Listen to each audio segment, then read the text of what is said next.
Yo, what's up mga ka-plastic, and this is me again, Big Sue, para sa commentary video ng video live stream. Ating tatalakayin ng tungkol sa nag-viral dito sa Paniqui, Tarlac, na kung saan ang pulis ay namaril ng mag-ina na ang nagngangalan na si Sonia Gregorio, 52 taong gulang, at ang anak naman niyan si Frank Anthony Gregorio, 25 taong gulang, ay nakikipagtalo dito sa Police Senior Master Sergeant Joner Nuesca na umabot sa punto na binaril ng tigda-dalawa sa ulo mismo, mga ka-plastic. At ang dahilan nito, mga ka-plastic, ay yung right of way at pati yung boga. Naungkat lang naman yung right of way dahil lang sa alitan nila tungkol sa nabulahaw na boga, na kung saan ay parang sabi nila ay lasing daw yung binatilyong si Anthony Gregorio.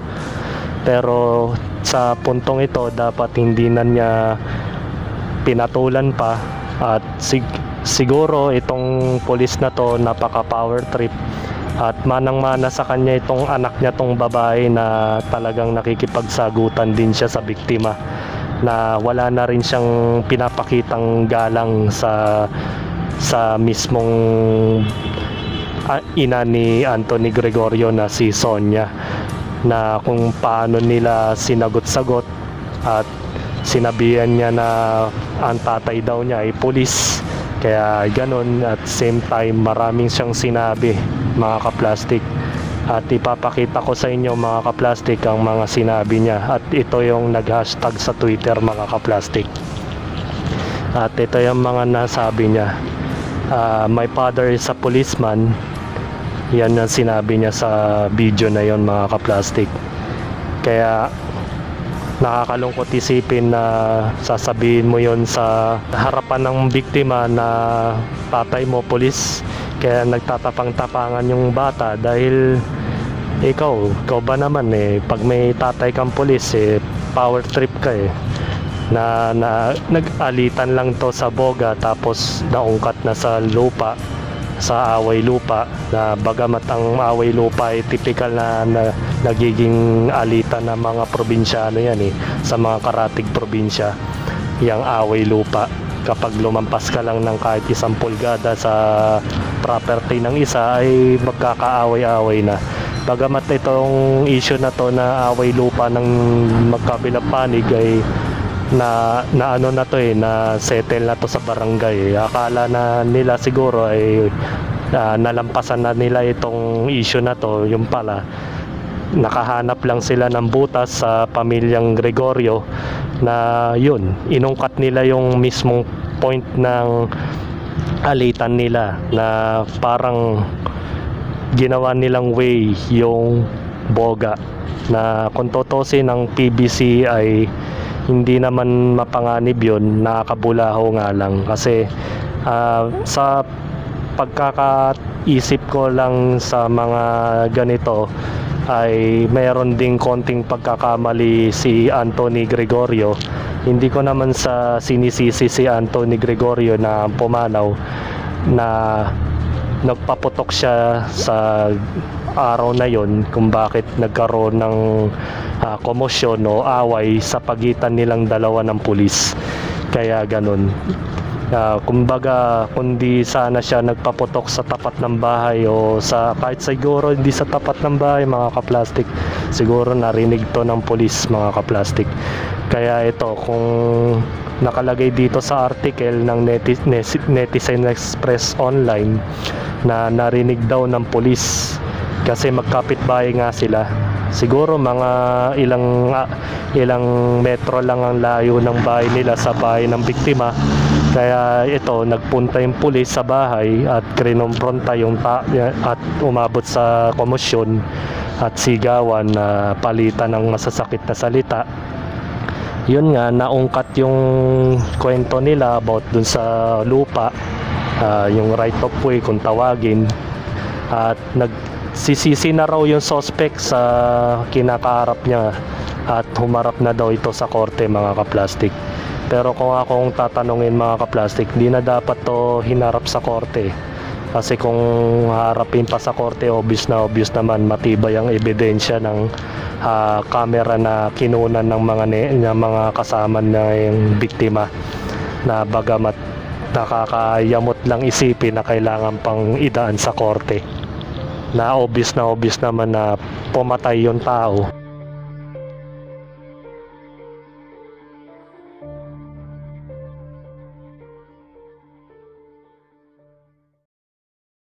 Mga kaplastik, bago pa nangyari ang viral video na kung saan ay binaril niya yung dalawang mag-ina na si Anthony and Sonia Gregorio, ay meron na pala siyang recent na kaso sa mismong kanyang kinakaharap 10 years ago, mga kaplastik. Ang una niyang kaso pala is yung February 16, 2010, ay suspension ng 10 days from February 19 to 28, 2010. Ang remarks dito is ODPH RDD SO number 10-58 dated February 16, 2010. So hindi ko masasabi ang actual kung bakit siya sinuspension ng 10 araw. Bagamat ayan, siguro dikas na siyang tarantado na polis. At nung sumunod na taon is 2013, admin case grave misconduct, mga kaplastik. Nakasuhan siya ng grave misconduct, at yung remarks naman niya is case drop and close authority memo approved by RD and CRPO dated February 25, 2013.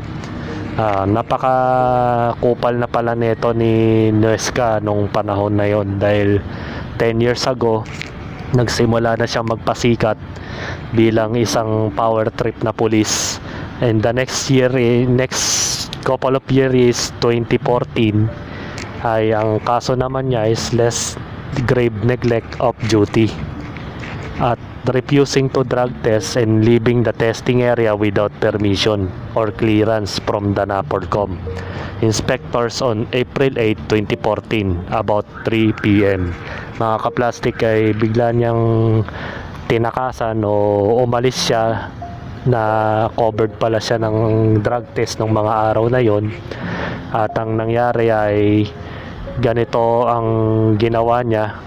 Umalis siya sa kasagsagan ng pagpapadrug test niya, kaya ang kinasuhan sa kanya ay neglect of duty, less grave neglect of duty. Yung status remark niya is 31 days suspension, SO number 15-632 dated December 14, 2015. Akalain mo sa ranggo niya na sarhento ay nalulusutan niya itong mga mabibigat na kaso nung una pa lang. At ito naman ang sumunod na taon is 2016 ay serious neglect of duty ulit, failed to attend court hearing as prosecution witness of the drug case. So hindi na naman siya umattend ng korte dahil sa kaso na yun nga, sa drug case niya, na involved pala siya sa droga. Tapos bigla na lang niyang hindi umattend sa korte para sa kanyang kaso. At ang remarks naman dito is case drop and close. Baga parang ang nangyari dito ay na-dismiss yung kaso. And then yung December 29, 2019, grave misconduct naman, homicide. Pumatay siya. At ang remarks naman dito is case dismissed for a lack of substantial evidence. Ibig sabihin nito ay parang hindi matibay ang kanyang ebidensya against kay Nuesca na siyang kinaakusahan na homicide, mga kaplastik. And then last and not the least, May 9, 2019, grave misconduct uli, homicide. Yun uli ang kaso niya, case dismissed for lack of substantial evidence. Baga yung date na yan is halos parehas lang pala, grave misconduct at homicide. And then ito yung kaso na to, December 20, 2020, yun nga ay double murder. Ay wala na tong Kumbaga wala na tong piyansa mga ka-plastic. At the same time, pwede rin siyang makasuhan na child abuse dahil nakita ng mismong anak ni Nuesca na brutal ang pagkakabaril sa harapan mismo niya habang pinukunan din ng video ng bata. Imagine that na mga ka-plastic, kung gagawa siya ng mga kabulastugan. Imagine that mga ka-plastic, kung gagawa siya ng mga kabulastugan sa social media, ay dapat hindi niya hinarap ito.